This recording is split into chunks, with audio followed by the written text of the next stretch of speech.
Hey everyone. So for today's lecture, we're going to be looking at the 1920s. This is a period following the First World War in which America really goes through massive changes. There's massive growth in cities, urbanization and industrialization really cause changes in society. And you see kind of an era of decadence in this period of the 1920s. So this decade can be referred to as the Roaring Twenties. They roar kind of like a lion, fast moving, action, a lot going on. This is a period of massive social change and economic prosperity. Lifestyles are changing.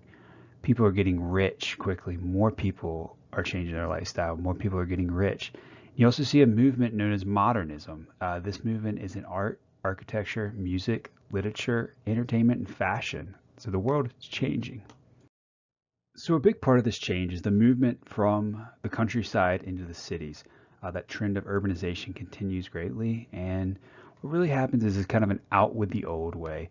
The same old way of life disappeared. People left the slow, conservative life on the farm, leaving that behind for the city life. And the reason that people were moving to the cities is to take advantage of exciting new opportunities. So really in with the new. There's more people there. There's more vibrant lifestyle happening. There's more economic opportunity. So things change as people move to the cities. So the industrialization that began in the 1800s is really what is fueling this change in society. Cities are growing with industrialization. People are coming to these cities and they're meeting different groups, different backgrounds. These are people that have different ideas, exposing people to different ideas. And so this begins to redefine American values. Values of what's fun, of what's good and bad, are changing as people move to cities, meet people, and are exposed to new ideas. So this is really when modern America is born. Industrialization leads to all these revolutionary new technologies, and these technologies see increases in pay, but it also means there's more jobs and that it creates more free time. And this also introduces Americans to life in the city. People come accustomed to life in the city, and new things are growing out of this life. So technology is also making the world smaller and more convenient. People are buying cars. They're able to travel farther, faster, and easier. Air travel is also changing. That is a picture of Charles Lindbergh. He's the first person to fly nonstop across the Atlantic when he took his airplane, the Spirit of St. Louis, from New York to Paris in 1927. Lindbergh gained international fame after this, became one of the most famous people in America for this feat of flying across the Atlantic. But you can see the world is smaller. People are able to travel to places quicker than they ever have been able to. This period also redefined the role of women. You see women having a different role in society. They seek greater freedom, greater liberation in society. That's demonstrated in their clothing, in their demeanor, in the ability they have in the city. This is a period of great change in clothes and hairstyles. Women begin wearing their hair shorter. They wear hats. You can see these styles of the 1920s that become famous. This represents a new attitude towards women liberation, towards women having the ability to choose their own lifestyle in a lot of ways. These women were known as flappers. They were known as flappers for the short skirts they wore, which were just about knee high. And they usually cut their hair short. They listened to jazz music and they kind of had a general disdain for the accepted norms of behavior. They were liberated and fun loving. It's an era where you see the birth of beauty pageants. Women are flaunting their looks. They are proud of how they look. They are dressing to accent that look. They're no longer seen as just housewives. They have agency over their bodies and they're proud of that. You also have new opportunities for women. They're finding new jobs in cities, having more fulfillment through work and other means. And you also see people like Amelia Earhart here. Amelia Earhart is the first female aviator to fly solo across the Atlantic. Um, she gains fame from that and represents new opportunities for women. Unfortunately, Earhart disappeared in 1937. Believe her plane crashed in the South Pacific, but the remains were never found. But what Earhart represents is kind of that liberation, a new movement for women. It is in the 1920s that you see the first female Olympians. Olympians are allowed to compete in the Olympic Games. The modern Olympic Games began in 1892, but have been just men up until this point. But now women are allowed to compete in sports. During the decade, attendance at women's college doubles. You see twice as many women going to college, getting higher education in the 1920s than you had before. You see the growth of colleges like Hollins College in Roanoke, which have been around since the 1800s, but more women are attending it. The 19th Amendment to the Constitution kind of really sums up this change of women's role. They're given the right to vote when the 19th Amendment is written and basically denies that you can keep people from voting on the basis of sex, allowing women to vote nationally for the first time. This is ratified in 1920 and kind of represents that new era that now women can have a say. They have a new role in the country. But it's also changing society for African Americans. African Americans, particularly in the South, where they'd been slaves and sharecroppers, began moving off these farms and into cities. This is known as the Great Migration, as African Americans moved north and into cities throughout the country. In the 1920s, you see what is known as the Harlem Renaissance. Harlem is a borough of New York that is ethnically African American. But during this period, you see the growth of jazz music, the growth of arts, the growth of literature, and it's really a era of thriving for the African American community, and it kind of shows new roles and opportunities for them in New York City. So you see that changing as they're moving to the city, they're gaining, much like women are. Life is changing. You have an all African American baseball league and the Negro League that people are coming to watch, that people are supporting. You have opportunity for African American kids going to school, playing sports. So it's seen as new opportunity in the cities. So they're having new ways of life. You also see new attention and respect being paid to African American art.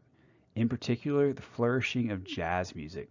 Jazz begins in the South around New Orleans around the turn of the century, around the early 1900s, but it really flourishes during the Harlem Renaissance. And this is where you see jazz music, which is a uniquely American form of music, become dominant in the country with artists such as Duke Ellington there on the left and then Louis Armstrong on the right. Both of these were famous artists, famous jazz musicians that came to represent aspects of the Harlem Renaissance, but also the changing nature of the 1920s. A big aspect of all of this is that fun actually becomes important. Entertainment becomes a way of life. People have more free time from the job, they have more money to spend, so they're seeking out ways of enjoying themselves. This is where you see the growth of Walt Disney, Steamboat Willie there, Mickey Mouse. You see Babe Ruth become a famous baseball player, a national star. So people are really seeking out entertainment in mass for the first time. People seek out recreational opportunities on their free time. And this is, you see a growth of college sports, young men and women competing as they go to college. And you see college sports today really flourished as a result of what happens in the 1920s, the growth of this. We see massive college sports today. And this is kind of where a lot of it gets their starts, is that, it's a recreational thing. It is for entertainment. It becomes valuable for society. And you get modern fandom in a lot of ways. Here's depictions of people rooting for their colleges, but you see this is a massive industry today. Sports entertainment, people wearing jerseys, wearing the emblem of a sports team. This is really when this becomes prevalent. People seeking out entertainment for its value itself. There's also new forms of recreation and leisure. You see here on the left, that's Harry Houdini. Houdini was an escape artist who gained national fame for his exploits, escaping from chains, being locked in boxes, things of that nature. And then you see also this is the growth of the radio. The radio becomes a huge aspect of mass media. This is really the birth of mass media. This is the first time that people throughout the country can all be getting the same information, the same entertainment at the same time. Radio tied households to the outside world. So rather than going to get a daily newspaper, you are now able to turn on the radio and hear directly from New York City, from Chicago, hear the same music they're listening to, hear the same stories. And so by 1922, there are 600 radio stations in the country. So to give you an example of the different kind of things on the radio, You can look at WJY radio station in 1924. Here are the different things that they would play. For those of you taking notes, you don't need to write all this down, but I just want to show you. They played 98 baritone solos, 6 baseball games, 5 boxing bouts, 67 church services, 7 football games, 10 harmonica solos, 74 organ concerts, 340 soprano recitals, 40 plays, 723 talks and lectures, and 205 bedtime stories.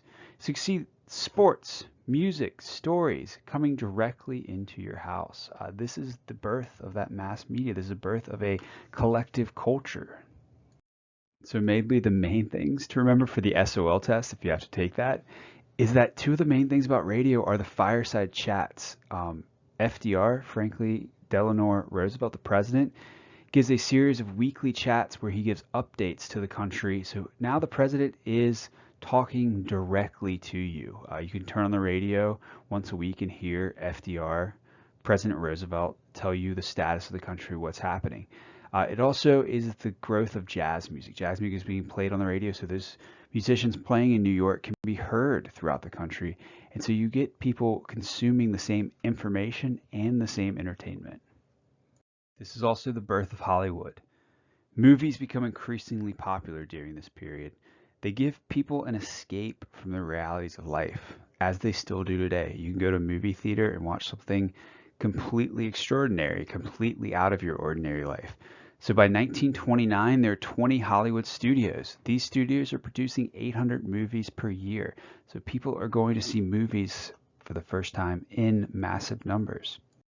Of course, these movies don't have talking. They're silent movies, but they also have heroes. So you have Zorro, Robin Hood brought to the stage. You can watch thrilling, daring adventures of people during your Saturday matinee. It's an escape from life.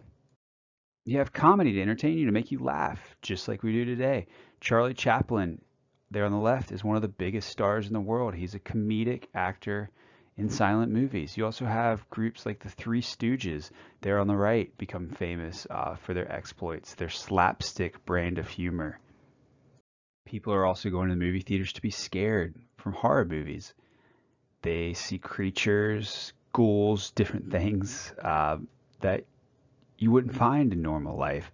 You see people like the Phantom of the Opera or the Hunchback of Notre Dame, scaring people, escaping from the reality of the world outside the theater. And just as today, one of the important parts of Hollywood is to show us beautiful people, to show us these people who we idolize, who we fantasize about. And that happens in the 1920s with 2 of the sex symbols of the 1920s, Rudolph Valentino and Clara Bow. People go to the theaters and go to the movies to watch these people because they are attractive. And these attractive people also, part of pop culture is sex symbols.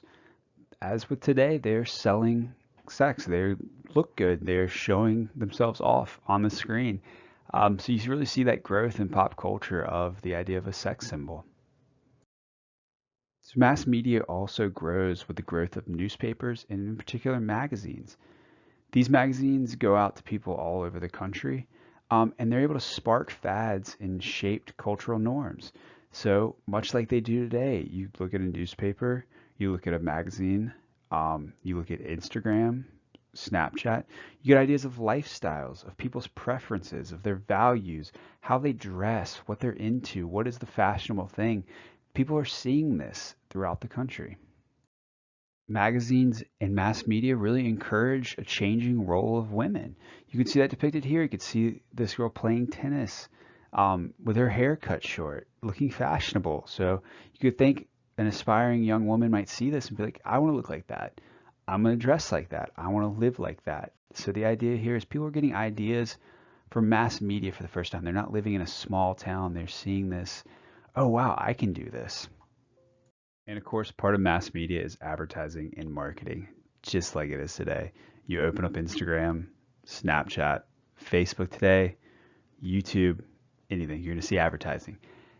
Companies start to advertise in magazines, newspapers, radio, and even before movies. You see the growth of massive companies like Coca-Cola and Heinz. These companies are advertising to the country. Some of these advertisements might also have been false. You can see here an advertisement for Coca-Cola as the ideal brain tonic, specific for headache. This might have been part of the reason that this existed was that Coca-Cola during this time was made with cocaine. Coca-Cola, it's where it got its name from. But not really sure today we would think about Coca-Cola being a brain tonic. But as a result of all this change, you do see a conservative backlash. Rural, older Americans challenged the new lifestyles of the cities. They wanted to keep their old traditional values. They lived on the farm, they were raised certain ways, and they see this changing society as a threat to their lifestyle. So here you can see a little different depiction of women in the 1920s. While they might have short hair, they don't seem like flappers or liberated women of the 1920s. This is a picture from a Sunday school class in Coleman, Texas. You can see these are people who would have traditional small town values and are afraid of the massive changes that are taking place in the cities. So farmers during this period still lived a slow life. Life might be changing in the cities, but you still have people living very similar lives than they lived hundreds of years before. So you can see here this depiction of the farmer with the farm, or with the horses going down the street, with the Coca-Cola advertisement in the background. So life is changing. He go to the store, but he is still doing a lot of the same things, the same slow life that his parents had done, and his most likely his grandparents had done. You also get fear of others during this period. As a result of this conservative backlash, you see a rise in the KKK, Ku Klux Klan, which opposes racial equality. They also oppose immigration. They don't want people who are not white. They believe in white supremacy. They don't want non-whites or people who they deem as not white enough coming to the country. This is also a period where you get the Red Scare. The Red Scare is based on a fear of communists coming into the country. Red is associated with communism, particularly Soviet-style communism. With the fall of the Tsarist regime in Russia, the Bolsheviks, the Communist Party, took over and established the Soviet Union. So the idea of communists coming into the country creates kind of a terror. They think that they're going to try to overthrow the government in the United States. So these two groups combined really opposed open immigration. During this period, the KKK does grow. You can see this is a picture of a wedding from 1926 of white supremacists getting married, proud to be white supremacists, watching their face, having a happy day in their view. To us, this is associated with evil, with racism, with things that we deny in our society, but you see a growth of this as a result of the change. You can see here a depiction of a Klan rally. This is from Oregon. But you see the banner of Jesus Saves. So the idea of this is taking place in a church, and this is associated with Christian values. Racism is being tied in with Christianity, with these traditional values, because people are afraid of change. Not just the KKK. This is still a very racist society. We've talked about the institution of lynching, but this more simplistic, what less seems less evil kind of racism is just the everyday racism. You can see that in depictions here of advertisements. You can see the African American woman washing dishes with her broken kind of English. You can see the depiction of Jemima on her wedding day here. That's a depiction that would be used, kind of a racial depiction, accenting her features. That's a depiction that's still used today. You get the depiction of African Americans, of blacks being less pure, of being simplistic. So you see that in the depiction here of the soap advertisement, basically washing off the black. So there's a thing with purity and whiteness, not even subtly in a soap commercial. And you also see kind of a backwards view of African Americans in the fly catcher, basically saying, hey, they're dirty, there's flies around them, they need fly catchers. And these are advertisements. This is stuff that people are seeing in magazines. You can see more depictions here of the idea of impure. You can see the white baby with the soap, and the black baby is dirty, looking sullen, and asking, why does your mama use the soap? Then you can see kind of really racist depictions of African Americans here, their features accented to, in a really kind of just standard racist depiction of what African Americans look like. So there really is a fight over values. And what the question is should America follow the same traditional values of the past, or try new things and express themselves in new ways. So should the urbanization and the roaring 20s move on, or should conservative, religious, racist values win out? Fear of others, fear of change. The prohibition of alcohol is passed with the ratification of the 18th Amendment in 1919. So all throughout the 1920s, alcohol is illegal in the United States. Prohibition was a result of the progressive movement, of a movement to try to make a better society. But you can see this is really a struggle, and you can see the two sides here. You can see people dumping beer in a barrel down the sewer, and then you also see someone campaigning to repeal the 18th Amendment, saying, I'm no camel, I want beer. But much like you see today with the illicit drug trade, people still want to consume these substances. So you get a situation where you see the growth of bootleggers and moonshiners. These are people who are making homemade alcohol and selling it to people. So the big breweries, big distilleries can't make it. So people are making it in their farms, different places, and this is illegal. One of the most popular places for this was in our backyard in Floyd County and Franklin County, had kind of infamous moonshining operations. You get the growth of places known as speakeasies. These are establishments where they're technically not serving booze, it's technically not serving alcohol, but they actually are. And alcohol is extremely popular in the 1920s, despite being illegal. So the idea is, you can see here the picture holding up, in compliance with the 18th Amendment, no intoxicating liquor allowed on the premises. And of course, they all have bottles of alcohol everywhere. A lot of people turn a blind eye to this. People wanted to still drink, so they would find ways to get around it. The conflict between traditional values and new values would also take place between religion and science.